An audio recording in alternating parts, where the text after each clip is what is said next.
Hello and welcome to OverShadow ShadowCast with your host Thomas Anderson and Abigail Mowat. You cut out in my name, but yes, I am here. Today was my first day back at college, and I got so used to kind of just doing what I wanted every day, and now I'm getting back into the routine again of getting up, getting ready, need to be out the door by a certain time, and having homework. Anyway, Anyway, what have we been we playing? both said it at the same time. How I about know, you talk about Jinx. what you've been playing first, and then I'll talk about what I've been playing. Well, I played a little bit of Farming Simulator for the first time ever. Farming Simulator. Farming Simulator. Uh, because it was on, I think it's on Game Pass on the PC. Aye, I think it's also on the. It might be in the Hexy books as well. I don't know about that, but oh, it it's interesting because some of the information is factual, but playing it, it's so unrealistic. Because at one point, I just kept knocking over a trailer that had loads of grain on it, but the grain never fell out of it. That's because that's a bit harsh. I know, but it was it was interesting. I only played like the tutorial of it just so I get used to it, and it's really difficult to drive the combine harvester.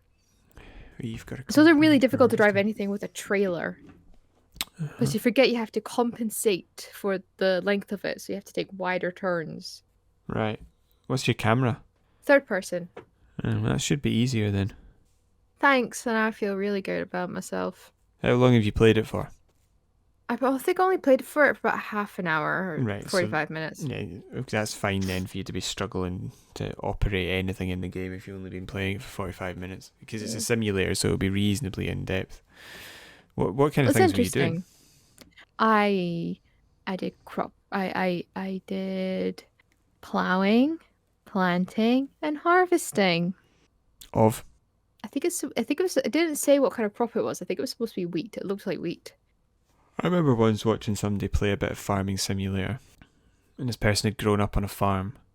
Well, not necessarily on a farm, but I think on a farm, at least with farming family, and they didn't know how wheat became bread. It's quite alarming. They thought that they just took all the wheat, mushed it together, and it became a bread. Just like under No, it, pressure, squeezing it. unfortunately, it doesn't work exactly like Well, it's that. fortunate it doesn't work like that. There's quite an extensive process. It's fortunate because you don't want people. If you're squeezing all that wheat into becoming bread, the downside is that you've got a lot less bread. No, but I'm saying like if that's how the bread is made, but you still have the quantity that you have. It'd be easier. You wouldn't need any other ingredients. You would just compress all the wheat into bread. Exactly. That's what I meant. Hmm. What would you use the other ingredients for then? Cake. But you need flour for that. Yeah, but you don't use bread flour. What? There's a type of flour called bread flour, which is different to cake flour, which is different to self-raising flour. So they come You from got different species of wheat? Or is it just that they're I think somehow. I think it's a different refine of flour. Right, so you wouldn't have that because you wouldn't be refining the wheat. You would just be compressing it into bread. I don't actually know what's the difference between. Okay, well, self-raising flour has a rising agent in it. A self-raising. Plain Mm-hmm. flour doesn't have a raising agent in it because it's plain. So is it possibly just other things are added as opposed to it's a different type of flour from a I need to different. look this up now. Anyway, I was laughing my absolute head off while this guy was trying to work out how you make bread. I think that's a good thing about something like Farming Simulator is it can let people know exactly what the process is involved in getting food. Because it's not easy.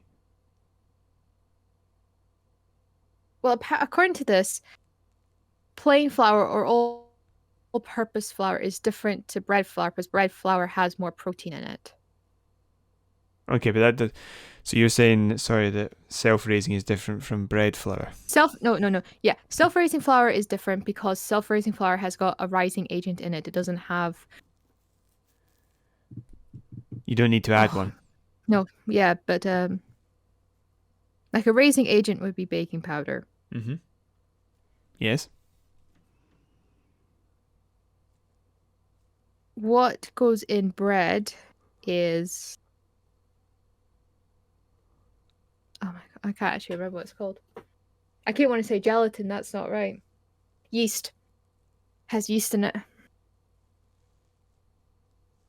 But I don't think the flour has yeast in it, but you add flour, but you add yeast to it. So basically, the flour is only different because of the additives. No, it's different because of the protein content, apparently. Because of the yeast. No, you don't get. I suppose you can get some bread flours that have yeast in it, but bread flour. Yeah, but the point is that there's not. Is there different species of Protein and gluten wheat? content. Right. Yes, there are. There different species of Yes. wheat that give different Yes. type of flour? Yeah. So you I'm have, pretty sure. you basically have cake farmers. Is that what you're trying to tell me? Presume so. You have cake farmers. See, you turned your head away from both the mic and the camera, so I don't know if you found that as funny as I did. I thought that was quite funny. Haha. Haha. Alright, Jimmy, calm down. So you've got cake farmers and bread farmers, is basically what you're saying. I heard you the first time. I'm not remaking the joke. I'm just finishing my point off so we can move on after you didn't laugh at my hilarious joke. I honestly don't know. I'd have to ask my dad. It's quite a good idea. Imagine just driving down a farm. It's like one guy has to deal with cattle, so he's got the smell of like manure in his nose all the time. The other guy is dealing with just a row of cakes growing up out of the ground. There was Try my fresh batch of lemon drizzle. I'll be harvesting it later today. There was an old movie. Not an old movie, like maybe late 90s, early noughties, and it was about a farm that grew balloons or something like that.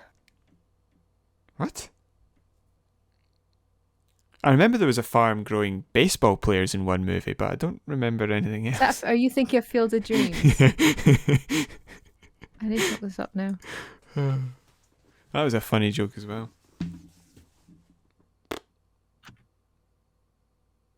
This is why we need somebody else to be involved in the conversation. You've become totally numb to any attempt at humour that I make.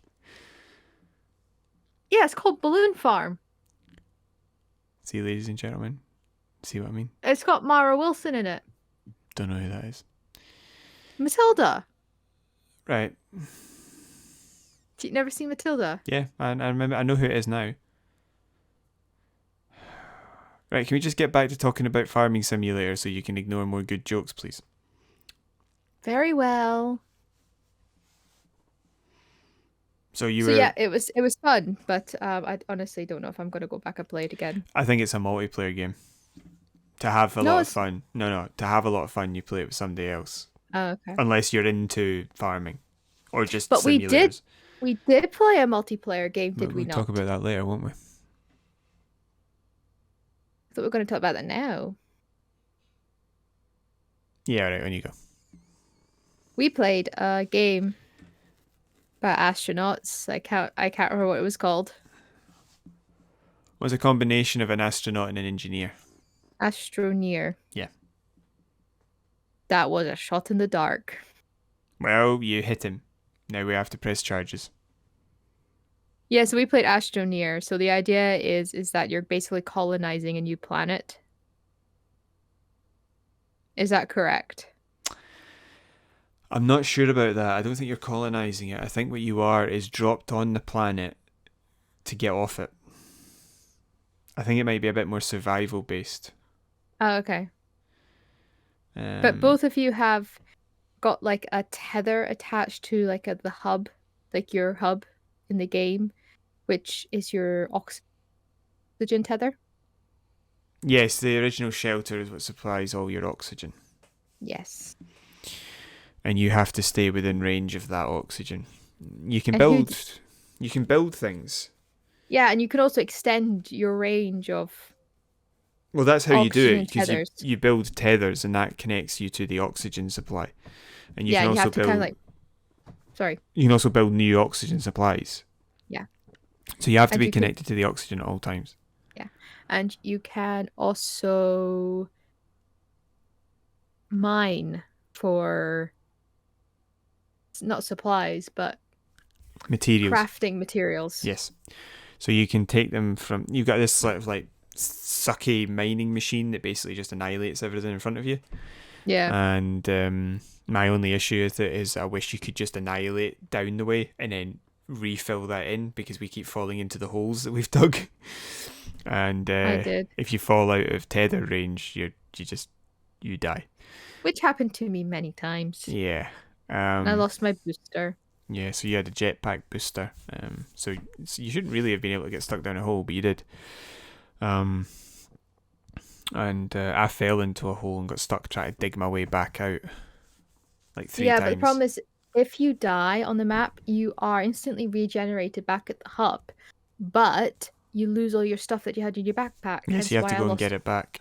Yeah. Hence why I lost my jetpack. And then I kept wanting to go find it, and I think I died, was it 2 or 3 more times? Trying to search this hole for it. I'll find it. Well, we'll be able to make a new one. I don't think you find anything which isn't makeable.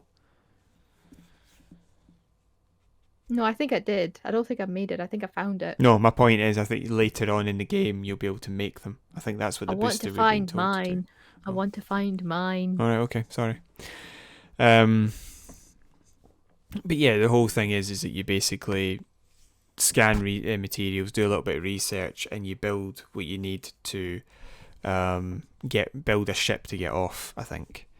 And we are able to work together, playing cooperatively, and it has missions to sort of guide you towards the natural progress if you've never played the game before.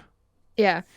So at the minute we are building like fabricators and oxygen supplies, but we will move on to eventually building like huge, big, like I think like factory size sorts of things. Yeah, there's like it's a very bittersweet game, because yes, it's fun to mine and things like that, but the land doesn't auto regenerate. So once you use the resources, you've used the resources. You have to go mine some more. And further down. Yeah, that's fine. I just wish there was a way to spend some resources filling the holes back in, because if you suck down rows of trees, you get organic material. That makes sense.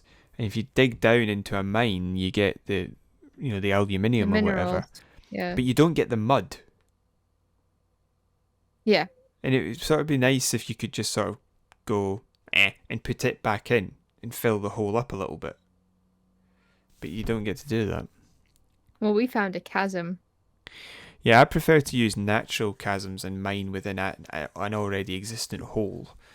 But sometimes we just need to quickly get material, so you just have to start mincing the ground so you can find some. It took us a long while to actually find what minerals looked like, what the minerals that we needed were. At one point, we eventually happened upon the macaroni and cheese looking substance that we needed for like about 15 minutes. Yeah, that was resin, and it just looks like macaroni and cheese growing out of the ground. Which doesn't make any sense. Yeah, to what I believe, resin comes from trees. Yeah, so we spent a good while just cutting down trees. It's a lot faster than a lot of other games. You're able to just turn things into materials almost instantaneously. Yeah. Other games that are like this are a lot more survival based. I found it a lot of fun. No, it's fun. It's just a lot more. You don't need to find food. You don't need to find water. You just need to make sure you're always connected to the oxygen. And the it's a lot more. It's a lot easier. There doesn't seem to be any like predators or anything like that. You can die, but it's from maybe they appear later on. And you died from an explosion. Did I? Yeah. There was you tried to harvest this strange organic material that blew up as soon as you did, and it killed you. But which it made me very unhappy. seems to be quite a sort of chill, almost childish sort of survival game, really. You could get lost in it very easily. Like you could be sat there playing it for a very long time, I feel. My issue is that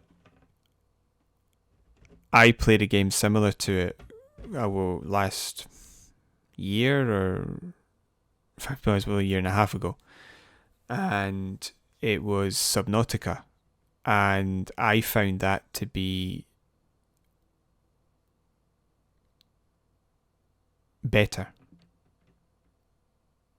Right. The world's Why? nicer to look at, because the world's nicer to look at. You're underwater, or you're on like tropical islands. The technology you're using is way better looking. There's a story in it.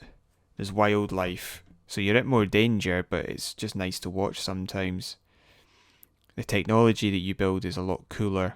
It's just overall an improvement. Astroneer seems like a bit of like a cheaper game with a different idea. It's going for a different idea, and for me, Subnautica is better.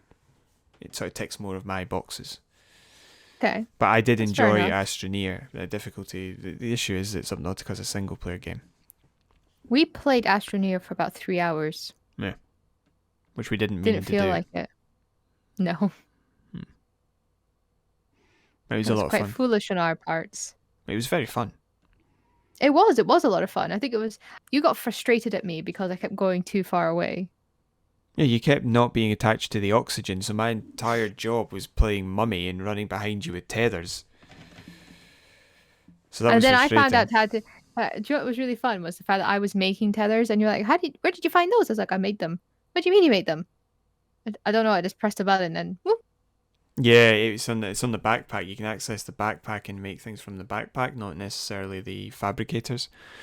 I think it's if in case you're like really far out and you don't have access to Yeah, it. you can make small things like tethers, and then you can put down, I think it's 9 tethers for a packet. Just go bloop, Yeah. bloop, bloop, bloop, bloop, and it's enough. So we tethered up huge sections towards the areas we need to go to. But, yeah. It was fun.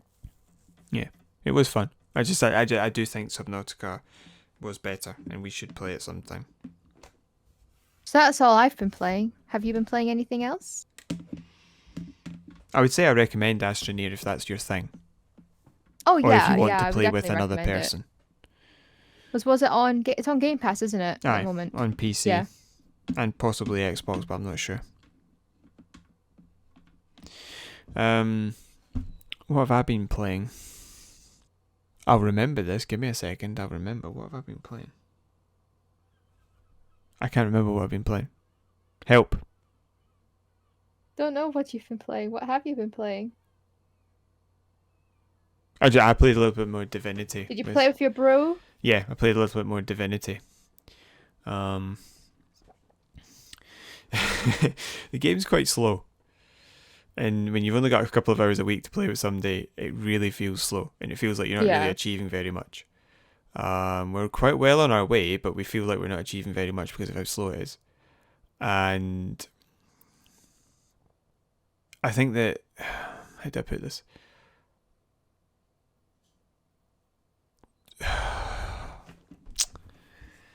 How do I put this? There was a moment in the past fight where... Yeah, that was it. We were doing a few fights. We actually got about 4 fights in the last time we played it, and it was really a lot of fun. Yeah. But there was one fight where someone summoned like a sort of ethereal demon slug. Yeah. And what we had been doing was we fought one fight in this cave outside this door in the cave, in which the bad guys somehow appeared from behind us, and we didn't really know how they got there, but we did our fighting. We were okay. And then we went through the door, and there was bad guys in there. It was quite a lot. So instead of charging them, we backed out, and 6 of them came through, a couple at a time, and we just chopped them up as they came through. That was fine. Yeah. So then we went back through, and the other 6 were there. They came through as well. But during these fights, it was the best way to do it, because at like 12 on 4, we'd have been annihilated. But what we realised was that when this mage summoned this demon slug, it would move the same distance as the other enemies, but wouldn't move as fast. It would just sort of like slowly sludge its way across the ground, just like. And it was my brother who just turned around and said, "Fantastic! They've found a way to make this game even slower." Oh my goodness. Yeah. It's very slow. It's too slow for the amount of hours we have at once to put in. It's a game you want to be playing for like 4 or 5 because of how slow it is. Otherwise you don't feel like you've made progress. But we have. I also did manage to find online a description of the leveling up system's mechanics, a bit more in depth. So I'm grateful that I wasn't leveling up my character because I did find this, and it turns out that you can get away with maximising about, I think, 2, maybe 3 at a push ability trees. Mm-hmm. So I kind of know roughly which way I'm going to go with my guy, which will be armour proficiency, shield proficiency, and man-at-arms to make me the big scary guy that they have to try and kill to soak up the damage. And the Medora, the character I run with, will become the damage dealer melee-wise. She'll be focused on two-handed and man-at-arms. Okay. And my brother's going to go for Hydrosophist because it's got a lot of healing spells. And his Yahan, his second character, is or the character that is part of our party that he controls is the Aerothurge. So that's a lot of like lightning bolt spells, and they're the 2 best avenues for sorcery, for wizardry, for magic powers. Yeah. So we've got that covered, and we've got a damage dealer and a damage soaking tank. But it does turn out that what I thought was there for the abilities I'd read online from other people on forums was that they mentioned that you can reflect damage back as part of shield proficiency. But it turns out it looks like you can't do that. Oh, sorry. It looks like you can't do that. It looks like it's a standard increase for every point you put in when it comes to shield and armor proficiency. So every point in armor proficiency increases the armor number or value by like 3, and for every piece, and reduces the movement penalty for heavier armors by 20%. So once you got 5 levels in it, 5 ranks, you get no movement penalty. And everything's plus 15. And shield proficiency increases block chance by 5% per rank. So 5 in that gives you a plus 25% chance. But I had sort of read somewhere that the shield develops like a reflect ability. Do you mean like if somebody attacks you with like a magic attack, you can deflect it back at them? Like? I think it's a physical attack. Right. But if they try and hit you with a sword, you can, if you successfully block, you can reflect it. And I've now come to the conclusion that that is not a shield proficiency ability in of itself. It's not like get to level 5 and you develop this ability, or rank 5, sorry. It seems to me to be more of a case of, as you develop your shield proficiency, you find, I think as you develop your abilities, you'll find that when that character goes searching for loot, when they find a shield, I'm a shield proficiency expert, say for example, if I find a shield, it'll be better than if my brother was to find one, because there'll be more extra abilities attached to the shield, because I'm the one who found it. Yeah. And so I think you find shields which give you the ability to reflect. Good. But I'm not sure. But I'm happy to make my guy the damage soak. And to have my other character, Medora, the damage dealer. Because I think that would be a good idea. But I think it might be worth my while. I've been arguing this with my brother, but if I put a point in Hydrosophist with my character, he can learn the healing spell that we've got. Because Men-at-Arms have Cure Wounds, which is a good healing spell. But it's a healing spell that you can only use once in a fight. So at my level, it sort of heals 150 points. which is about 40-45% of my health. It's about 60% of, or 55% of my brother's Mm-hmm. and his mage friend's health. But I can only use it once a fight, and I have to be within 5 meters of the person. Whereas the other healing spell is a range of about 15 to 17. Okay. And you can use it, it regenerates, so after 4 or 5 turns you get it back. So I've been arguing that I should put a point in my abilities so that I can use that spell. Because my guy's not really there to deal damage. He's there to stand there and get hit. So it'd be useful if he could use a healing spell as well. Yeah, so then he can like heal himself so he could keep taking the damage. Yeah. Yeah. Well, that makes sense. Yeah, that's what I've been arguing, but I think he just wants to... I think he's worried about wasting points. You know, healing is his thing, but I think he's also worried that we'll have just like an army of healers and no actual ability to do any damage, because my refusal to level up until I know what I'm doing is causing a couple of issues with the fact that I am a bit weaker than I should be. But the other problem that we've also got is that my character somehow, and we don't really know why, is 9,000 experience points behind.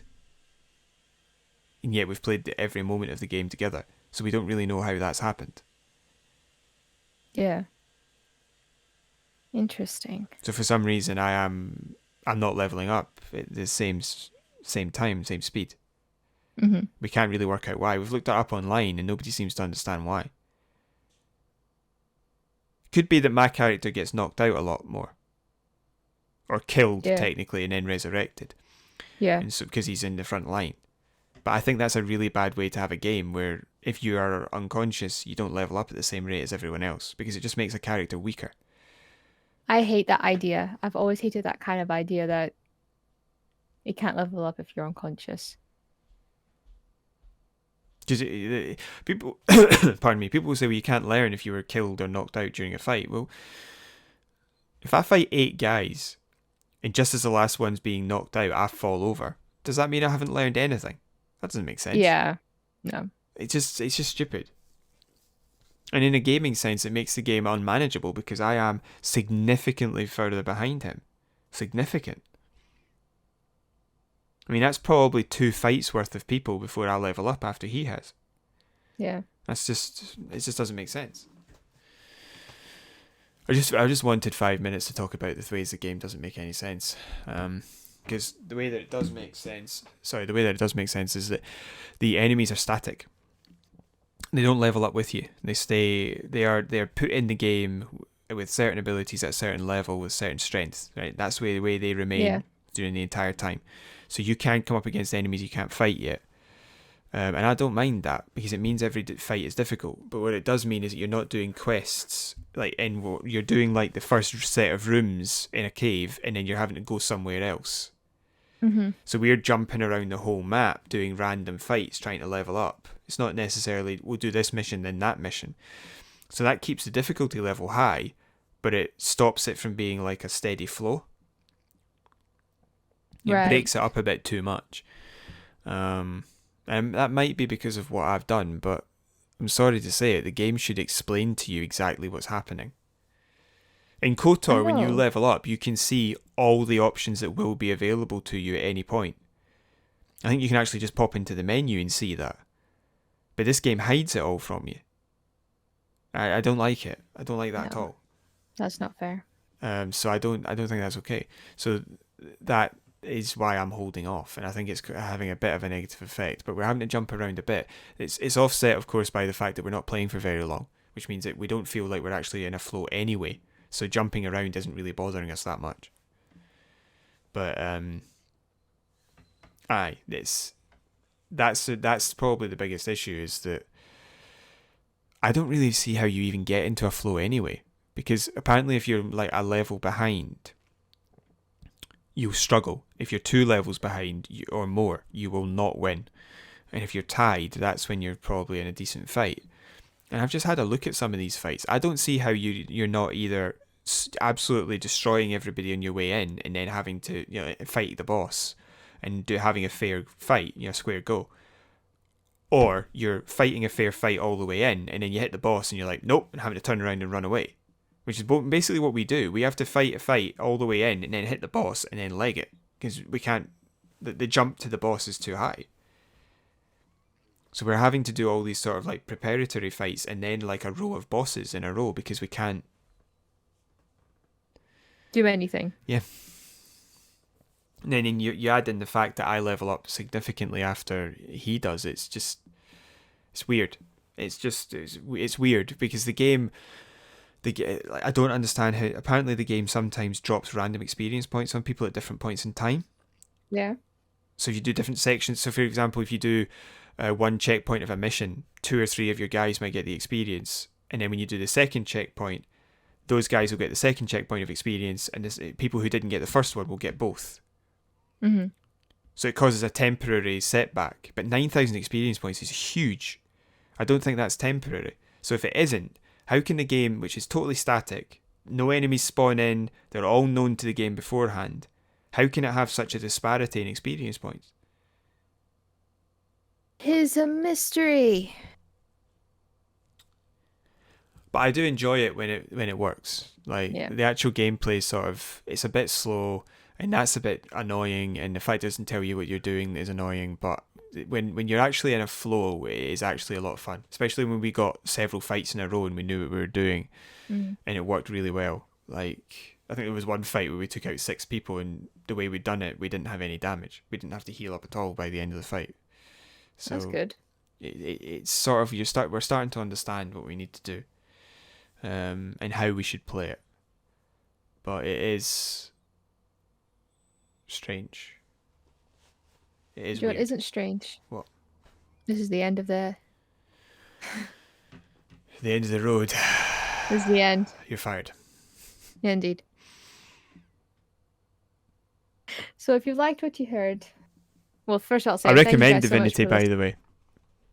It's good to play with somebody else, and you'd probably enjoy it playing by yourself. It's just the timing is an issue, and you will be confused. I think it's the sort of game you might enjoy playing for a second time. I don't know. I recommend it. I just wanted to say that. Okay, bye. Thank you guys so much for listening. If you want to hear more, you can always subscribe to the channel, hit the notification button from when we upload, and like the video. That'd be great. Thank you. And you can leave a comment down below if you like to hear, if you like any stories that if you'd like us to hear it and discuss, if you would like us to hear any, shush! If you would like us to discuss any stories, please leave them in the comments down below. Let us know what you thought of the episode, or you can email us at overshadow.shadowcast@gmail.com. Yeah. Thank you guys so much for listening. We'll be back next week. Thumbs up, smile slightly to one side, and then ching. Bye bye. Bye bye.